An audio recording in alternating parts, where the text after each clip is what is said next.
යුක්‍රේනයේ තවත් අඳුරු රැයක්. යුක්‍රේන ආස මුළු රාත්‍රිය පුරාම ආස ගිනිගන්නා ලදී. විශාල ප්‍රමාණයෙන් රුසියානු ඩ්‍රෝන සහ මිසයිල් යොදාගෙන සියලුම දිශාවන් වලින් ප්‍රහාර එල්ල කර තිබෙනවා. කාර්කියෝ, පොල්ටාවා, සුමි සහ වෙනිස්ටියා යන මේ සියලුම නගර එකම රැයකදී හරියටම ඉලක්ක කර පහර දී ඇති බවයි පවසන්නේ. තෙල් ටැංකි, ගෑස් යන්ත්‍රාගාර, විදුලි උපකරණ ඇතුළු සෑම දෙයක්ම ගිනිගත් බව පවසා තිබෙනවා. අවම වශයෙන් පුජ්‍යලයින් 4 දෙනෙකු තුවාල ලබා ඇති බවටයි වාර්තා පළ වී ඇත්තේ. සෙලෙන්ස්කීට අනුව රුසියානුවන් දැන් ඩ්‍රෝන විතරක් නෙවෙයි ක්ලස්ටර් බෝම්බත් යුක්‍රේනයේ වෙත පහර දීම සඳහා යොදා ගන්නවා. දවස් ගණනාවක්ම එක දිගටම නොනවත්වා ප්‍රහාර එල්ල කරන බව පවසන ලදී. එසේම යුක්‍රේනයේ විශාලතම තෙල් සහ ගෑස් සමාගම නෆ්ටෝ ගෑස් සමාගම වෙතද දිගින් දිගටම ප්‍රහාර එල්ල කරන බව ප්‍රකාශ කරන ලදී. මෙම ප්‍රහාරයේ ඔක්තෝබර් මාසයේ එල්ල කරන ලද ප්‍රහාර වලින් විශාල මට්ටමේ 6 වෙනි එක ලෙස හඳුන්වනවා.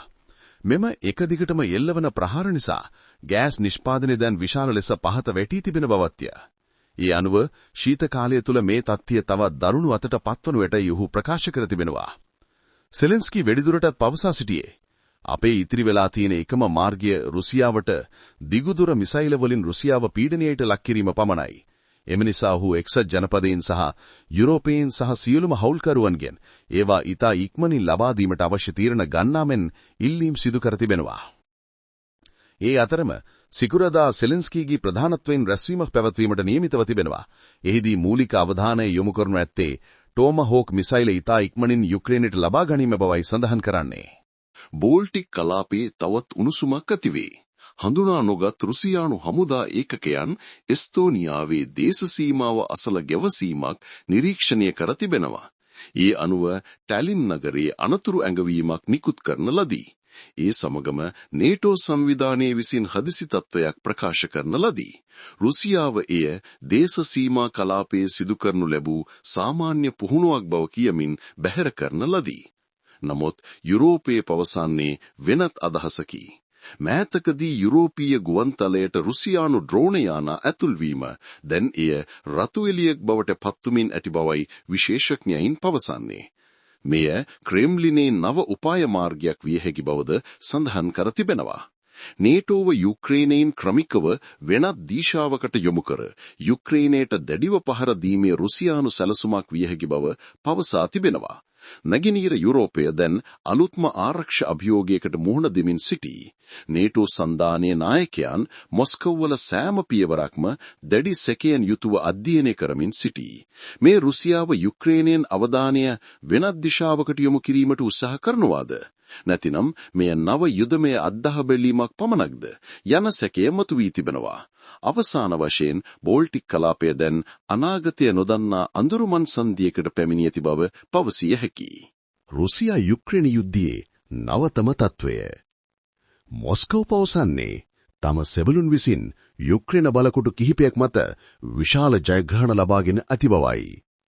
රුසියානු ආරක්ෂක අමාත්‍යාංශය පවසන පරිදි ඉතා දෙඩි සටන් අතරතුර යුක්‍රේන සෙබළු 750කට ආසන්න සංඛ්‍යාවක් මරණයට පත්වී ඇති බව සඳහන් කර තිබෙනවා.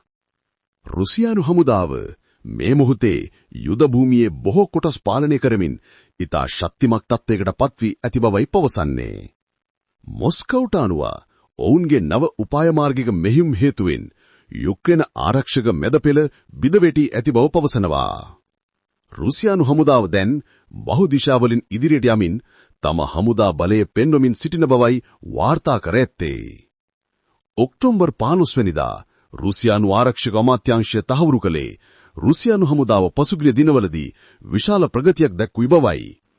එසේම තම හමුදාවන් ඩොනෙට්ස් කලාපයේ නෝවොපොව්ලෝකා නගරිය පාලනයට ගත් බවයි පවසන්නේ. රුසියාව පවසන පරිදි ඔවුන් යුක්‍රේන යන්ත්‍රික පාබල බලකායමට දැඩි ප්‍රහාර එල්ල කර තිබෙනවා. ඒ අතර යුක්‍රේන හමුදාවේ තවත් බලකායන් 8කට විශාල හානි සිදු කර තිබෙනවා. එසේම යුක්‍රේන භූමිය තුල තවත් ඉදිරියට ගමන් කර අලෙක්සියුකා නගරයේද පාලනයට ගත් බවයි මොස්කව් තහවුරු කර ඇත්තේ. රුසියානු අමාත්‍යාංශයේ පවසන පරිදි මෙම මෙහෙයුම්වලදී යුක්‍රේන සෙබළුන් සහ සන්නද්ධ රථවලට දැඩි හානියක් සිදු වී තිබෙනවා. එසේම එම සටන් මේ දක්වා දැඩිව සිදුවන බවයි සඳහන් කර ඇත්තේ. එසේම උතුරු ප්‍රදේශවල බෙලිට්ස්කා, නෝවනිකොලායෙව්කා, ඩිමිට්‍රෝ සහ ක්‍රස්නෝ අර්මේස්ක් ප්‍රදේශවලද දැඩි සටන් වාර්තා වී තිබෙනවා. රුසියානු ආරක්ෂක අමාත්‍යාංශයට අනුව මෙම සටන්වලදී යුක්‍රේන සෙබළු 460කට වැඩි සංඛ්‍යාවක් මරණයට පත්වී ඇත. තවත් 290කට ආසන්න සෙබළුන් පිරිසක් ඩිනිපෙට්‍රෝපොස්ක් ප්‍රදේශයේදී මියගොස් හෝ තුවාල ලබා ඇති බවයි සඳහන් කර ඇත්තේ. තවද මෙහිදී රුසියානු ගුවන් හමුදාවද ඉතාම විශාල කාර්යයක් ඉටු කරමින් ඩැනිලව්කා සහ ප්‍රිවොලියේ ප්‍රදේශවලට ගුවන් ප්‍රහාර කිහිපයක් එල්ල කර ඇති බවයි පැවසෙන්නේ. එත් සමගම කාර්කිව් නගරයේ වෙත ඔක්තෝබර් 14 සහ 15 දිනවල රාත්‍රියේදී ග්ලයිඩ් බෝම්බ සහ ඩ්‍රෝන ප්‍රහාර රැල්ලක් එල්ල කර තිබෙනවා. මේ සමග නගරීය ගොඩනැගිලි හා ජනතාව පදිංචි ප්‍රදේශවලට දැඩි හානි සිදු වී ඇති බවයි වාර්තා කර ඇත්තේ. රුසියානු ආරක්ෂක අමාත්‍යාංශයේ වෙඩිදුරටත් ප්‍රකාශ කළේ ඩොනෙට්ස් කලාපයේ බලාතන් නගරයේ තම පාලනයට ගත් බවයි.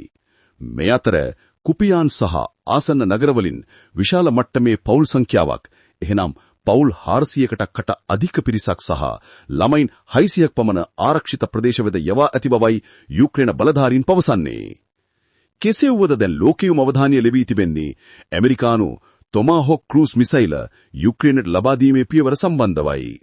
ජනාධිපති ට්‍රම්ප්ට අනුව ඔහු ඔක්තෝබර් 14 වෙනිදා කියා සිටියේ සාම සාකච්ඡා උත්සාහය අසාර්ථක වූහොත් යුක්‍රේනයට තොමාහොක් ක්‍රූස් මිසයිල ලබා දීමට තමන්ට සිදුවිය හැකි බවයි. එහෙත් යුද විශ්ලේෂකයන්ට අනුව යුක්‍රේනයට මේ මොහොතේ මේ වර්ගයේ දිගදුර මිසයිල ආරක්ෂිතව ගබඩා කිරීමට හෝ ප්‍රහාර එල්ල කිරීමට අවශ්‍ය පද්ධති ඔවුන් සතු නොමැති බවයි සඳහන් කර ඇත්තේ.